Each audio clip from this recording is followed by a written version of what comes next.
இல்ல, எனக்கு ஒண்ணு புரியவே இல்ல. அப்படி என்னதான் அவங்க சொல்லிட்டாங்கன்னு விமர்சனம் மேல விமர்சனம் வச்சுட்டே போறீங்களே! எல்லாருக்கும் வணக்கம். இன்னைக்கு மகளிர் தினம். தமிழ்நாடு முழுக்க இருக்கிற என்னுடைய அம்மா, அக்கா, தங்கச்சி, தோழின்னு உங்க அத்தனை பேருக்கும் இந்த தினத்தில வாழ்த்து சொல்லாம இருக்க முடியாது. உங்கள் அனைவருக்கும் என்னுடைய மகளிர் தின வாழ்த்துக்கள். சந்தோஷம் தானே! பாதுகாப்பா இருந்தா தானே சந்தோஷத்த உணர முடியும். அப்படி எந்த பாதுகாப்பும் இல்லாதப்போ, இன்செக்யூரிட்டியா இருக்கிறப்போ, எந்த சந்தோஷமும் இருக்காது தானே!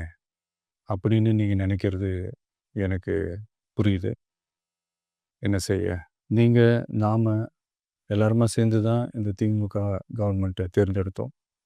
ஆனா, அவங்க எப்படி நம்மள ஏமாத்துவாங்கன்னு இப்ப தானே தெரியுது. எல்லாமே இங்க மாறக்கூடியது தானே! மாற்றத்துக்கு உரியது தானே! கவலைப்படாதீங்க. 2026ல நீங்க எல்லாரும் சேர்ந்து, இல்ல நாம் எல்லாரும் சேர்ந்து, இந்த மகளிருக்கான பாதுகாப்பை உறுதி செய்ய தவறிய இவங்கள மாத்துவோம். அதுக்கு இந்த மகளிர் தினமான இன்னைக்கு நம்ம எல்லாருமா சேர்ந்து உறுதியேற்போம். ஒண்ணு மட்டும் சொல்றேன், எல்லா சூழ்நிலையிலும் உங்களுடைய ஒரு மகனா, அண்ணனா, தம்பியா, தோழனா உங்களோட நான் நிப்பேன். நன்றி, வணக்கம். தளபதி பேசலன்னா, இவங்களுக்கு அரசியல் என்னன்னே தெரியாதுன்னு சொல்றீங்க. பேசுனா எல்லாத்துலயும் அரசியல் கொண்டு வராங்கன்னு சொல்றீங்க. இவங்கெல்லாம் எங்க இறங்கி மக்களை சந்திக்க போறாங்க? வொர்க் ஃப்ரம் ஹோம் சிஸ்டம் தான் ஃபாலோ பண்றாங்கன்னு சொன்னீங்க. இப்போ அவங்களே நேரடியா மக்களை சந்திக்கிறாங்க, மக்கள் பிரச்சனை என்னன்னு கேட்கறாங்க. இப்போ என்னன்னா, அவங்க போற இடத்துல எல்லாம் கிரவுட் கண்ட்ரோல் ப்ராப்ளம் ஆகுது, பப்ளிக் நியூசன்ஸ் ஆகுதுன்னு சொல்றீங்க. அதுக்கும் வழி பண்ணியாச்சு. வைஸ் செக்யூரிட்டி அரேஞ்ச் பண்ணிக்கிறாங்க. அவங்களோட சொந்த காசுல அவங்க பேமெண்ட் பண்றாங்க. இதுலயும் விமர்சனம் வைக்கிறாங்க. இதுல என்ன சொல்றது?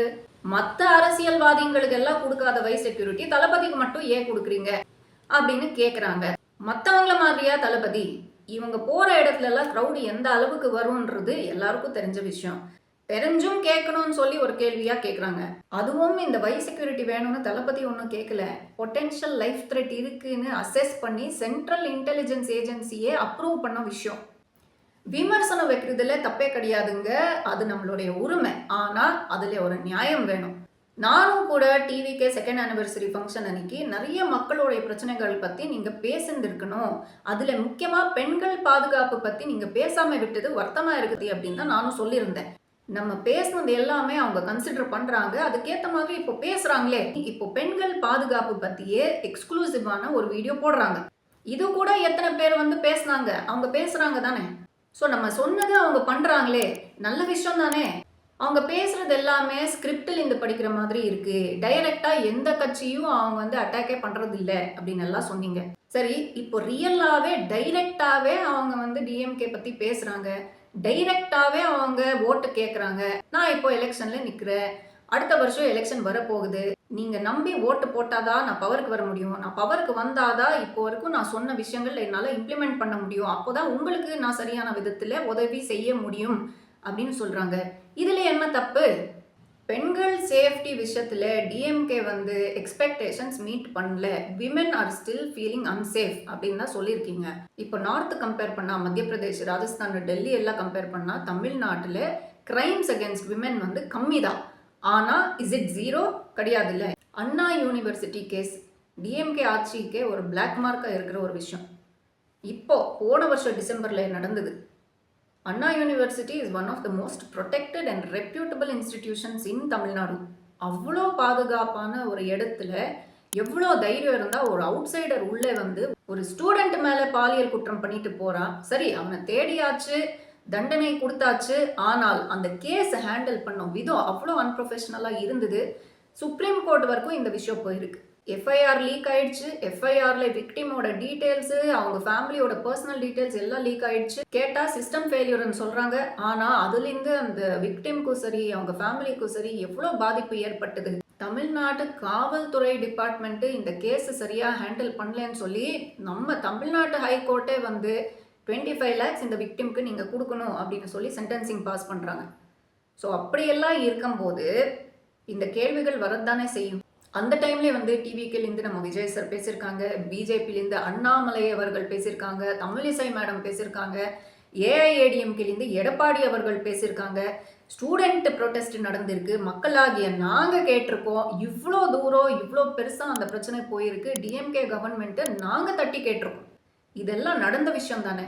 ஸோ அதை கேள்வி கேட்குறதுல என்ன தப்பு இருக்குது? நேற்று முந்தா நேற்றெல்லாம் நீங்கள் டிஎம்கே சப்போர்ட் பண்ணுறீங்க, இன்னைக்கு டிவிகே சப்போர்ட் பண்ணுறீங்கன்னு நீங்கள் கேட்கலாம். ஆமாம், நான் சப்போர்ட் பண்ணியிருக்கேன். எங்கெல்லாம் சப்போர்ட் பண்ணணுமோ மக்களாகிய நாங்கள் சரியான விஷயத்துக்கு சப்போர்ட் பண்ணணும். மக்களுக்கு ஒரு அநியாயம் நடக்குது, மக்களுக்காக குரல் கொடுக்குற யாராக இருந்தாலும் அவங்கள சப்போர்ட் பண்ணுறது நம்மளுடைய கடமை. நான் பர்சனலாக எந்த கட்சியும் பிளைண்டாக சப்போர்ட் பண்ணுறது இல்லைங்க. யார் சரியாக பேசுகிறாங்களோ அவங்கள நம்ம சப்போர்ட் பண்ணலாம். அதே மாதிரி ஒரு விஷயம் தப்பாக நடக்குது, ஒரு அநியாயம் நடக்குதுன்னா அது தட்டி கேட்கணும். அது யாராக இருந்தாலும் அது கேட்குற உரிமை கடமை நம்மளுடையது. டீலிமிட்டேஷன் விஷயத்தில், 3 லாங்குவேஜ் மாடல் இம்போசிஷன் விஷயத்தில் ஸ்டாலின் அவர்கள் எடுத்த ஸ்டாண்டு கரெக்டாக இருக்குது, நியாயமான விஷயம். சரியான நேரத்தில் சரியான விதத்தில் அவங்க அப்போசிஷன் தெரிய வைக்கிறாங்க. அதில் நான் சப்போர்ட் பண்ணுறேன். அதே மாதிரி விஜய் சாரும் டிஎம்கே சப்போர்ட் பண்ணுறாங்க தான். எவ்வளோதான் பொலிட்டிக்கல் கான்ஃப்ளிக்ட் அவங்களுக்குள்ளே இருந்தாலும் ஈகோ தள்ளி வச்சுட்டு தமிழ் மக்களுக்காக ஒரு நல்ல விஷயம் பண்ணுறீங்க, நான் சப்போர்ட் பண்ணுறேன்னு சொல்லிட்டு போனாங்கல்ல, அது போஸ்ட் கூட பண்ணாங்கல்ல. தளபதி எங்கே பேசவே மாட்டாங்க, வெறும் போஸ்ட் தான் போடுறாங்கன்னு இவ்வளோ தூரம் சொன்னோம். இப்போ டைரெக்டாக அவங்க பேசி ஒரு வீடியோ போட்டு டைரெக்டாக மக்கள்கிட்ட பெண்கள்கிட்ட அவங்க அட்ரஸ் பண்ணுறாங்க. ஸோ இதுலேயும் அவங்க நோக்கம் சரியில்லைன்னு நீங்கள் ஃபீல் பண்ணீங்கன்னா உங்கள் நோக்கம் சரியில்லைன்னு நான் ஃபீல் பண்ணுறேன். ஸோ பேசிக்கலி மகளிர் தினம் அன்னைக்கு நம்ம தளபதி போட்ட விஷஸில் எந்த தப்பும் எனக்கு தெரியல. இந்த வீடியோ ஃபுல்லாக பார்த்ததுக்கு நன்றி. ப்ளீஸ் லீவ் யோர் கமெண்ட்ஸ் இந்த கமெண்ட் செக்ஷன். மீண்டும் சந்திப்போம் அடுத்த வீடியோவில்.